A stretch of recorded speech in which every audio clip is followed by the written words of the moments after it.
আসসালামু আলাইকুম, মুন্নি ব্লগে সবাইকে স্বাগতম। আশা করি সবাই ভালো আছেন। আজকে দেখাবো সাবুদানার পিঠা।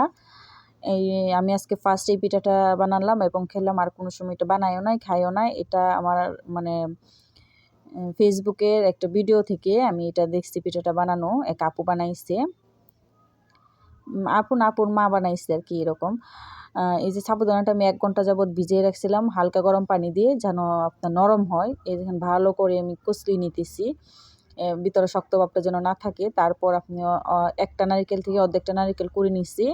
তারপর দিয়ে দিলাম চিনি আপনারা মনে করেন যতটুক স্বাদ অনুযায়ী দিবেন, যতটুকু মিষ্টি আপনারা খেতে চান এই অনুযায়ী দিবেন।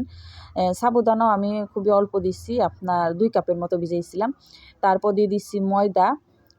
আপনারা চাইলে চালের গুঁড়া অথবা আটা দিতে পারেন, আমি এখানে ময়দা ব্যবহার করছি।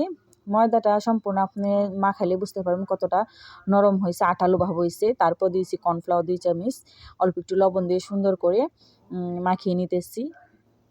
একবারে আঠা ভাব হবে, তাহলে বুঝবেন যে আপনার এটা মাখিটা ঠিক হয়েছে। তারপরে এই যে ফ্রাই প্যানে তেল দিয়ে দিছি। আপনারা চাইলে অল্প একটু ঘিও ব্যবহার করতে পারেন, তাহলে স্মেলটা সুন্দর আসবে। ছোট করে আমি তেল গরম হলে ফ্রাই প্যানে দিয়ে দিব। আপনারা যেরকম চান এরকম শেপ বানিয়ে নিতে পারেন। আমি ছোট করে বানিয়ে নিচ্ছি। এটা মূলত খুবই সহজ, খেতেও খুবই মজা। একটাই মানে একটু আগে ভিজিয়ে রাখতে হয় সাবুদানাটা, সিদ্ধ বলতে নরম হওয়ার জন্য আর কি।